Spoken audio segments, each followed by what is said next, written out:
بسم اللہ الرحمن الرحیم، صلو علی الحبیب صلی اللہ علیہ وسلم۔ السلام علیکم۔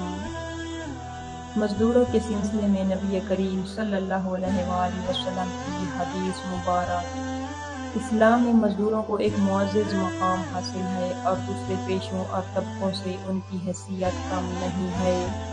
سب سے پہلے تو پیغمبر اسلام نے مزدوروں کو ایک باعزت مقام اور منصب کا حامل قرار دیا، اور عام طور پر جو اس طبقہ کو کمزور اور حقیر سمجھا جاتا تھا، آپ صلی اللہ علیہ وآلہ وسلم نے ایسا کرنے کو سختی سے منع فرمایا اور فرمایا، حضرت موسیٰ علیہ السلام نے 8 یا 10 سال تک حضرت شعیب علیہ السلام کے ہاں مزدوری کی۔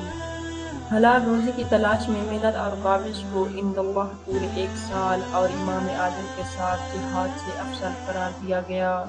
چھوٹے بچے، ماں باپ اور خود اپنی کفالت کے لیے دوڑ دھوپ کرنے والے کو آپ نے اللہ کی راہ میں جدوجہد بتایا۔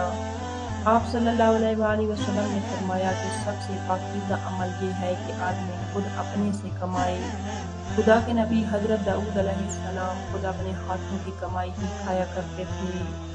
آپ صلی اللہ علیہ وآلہ وسلم نے فرمایا کہ تمام انبیاء نے بکریاں چرائی ہیں، اور خود میں بھی چند کی راتوں پر مکہ والوں کی بکریاں چرایا کرتا تھا۔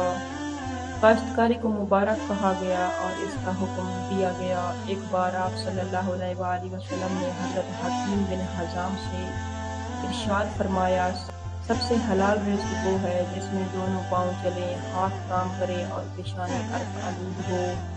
رسول اللہ صلی اللہ علیہ وآلہ وسلم نے کسی مزدور سے کام لینے سے منع فرمایا ہے جب تک اس کی اجرت واضح نہ کر دی جائے۔ پھر آپ صلی اللہ علیہ وآلہ وسلم کا معمول تھا کہ کسی کو اس کی مزدوری کم نہ دیتے تھے۔ آپ صلی اللہ علیہ وآلہ وسلم نے فرمایا کہ مزدور کی اجرت اس کا پسینہ خشک ہونے سے پہلے دے دو۔ آپ صلی اللہ علیہ وآلہ وسلم نے فرمایا، غلاموں سے کوئی ایسا کام نہ لو جو ان کی طاقت اور قدرت سے زیادہ ہو۔